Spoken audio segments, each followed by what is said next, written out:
as we continue to add from like we start with the general handyman. Talk about what are the specialized services that we hire internally as we get to scale in a market. Yeah, there's three you can look at. You can look at HVAC, you can look at plumbing, you can look at electrical. The electrical trades are, I'm not going to say impossible because nothing's impossible, but it's very difficult for us to find electricians. So the main focus is HVAC and plumbing, and yeah, that's the gist of it right there. Nothing special. And what I've found too is that plumbing is probably, other than just general work, plumbing's your number one work order. And so plumbers, you're probably going to have enough density of work orders to hire a licensed plumber first, and then HVAC tech thereafter. And the big challenge becomes with HVAC tech, and this varies across all of our markets. Being an HVAC tech in Denver is way different than being one in Birmingham, Alabama, or Atlanta, or even being one in Detroit is way different than being one in Nashville. And making sure that you're very intentional, like the winter and the summer will drive a lot of that work, but making sure that you're very intentional with their time in the low seasons, meaning fall and spring, when people don't have their air conditioner or heat on. And so if you're going to hire an HVAC tech, you need to be super intentional with it. My experience has also been because people are out and about seasonally in the spring and fall, they're just outside more. They're not at the house.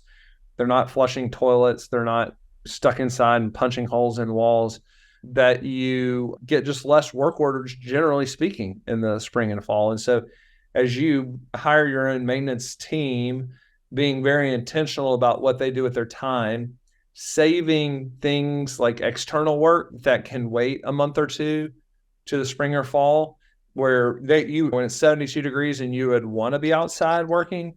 So part of owning a maintenance business is also being intentional and strategic with all their time.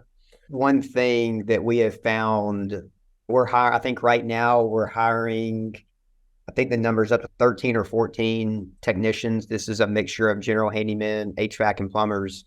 And of any of the trades, not counting electrical, but between HVAC and plumbing, it has been incredibly hard for us to find plumbers. And we were looking for one for probably 3 or 4 months in Richmond, finally found one, and he's crushing it, knock on wood. It hasn't been that hard finding HVAC techs, but it has been insanely difficult to find plumbers. Deb, do you hear that, just how hard it is to find plumbers right now? You actually said it earlier, electricians are harder to find. Plumbers are probably the second hardest to find. HVAC, there's around every corner, pretty much. Good plumbers who actually know what they're doing is probably the trick there. If you can find a journeyman in a training, or somebody apprenticing, probably the right word, that is actually very beneficial because they want work, and that would actually be who I would target. Let's be honest, like, who wants to be a plumber and deal with all that all day? We used to have a plumber that would come to the office, and my rule was, I'm not shaking your hand if you come to the office towards the end of the day. That's just a rule. If you want to show up here first thing in the morning, I will absolutely shake your hand, but I'm not shaking your hand at the end of the day. And he just couldn't believe that. For those of you who know me, I was just absolutely not going to get near him. Matthew's a germaphobe if you don't know him. I was just Were you on that Delta flight? I was going to say that. Literally, hashtag germaphobe. Were you on that Delta flight? Oh my gosh. All right, because we hit this, I'm going to hit this question real quick live.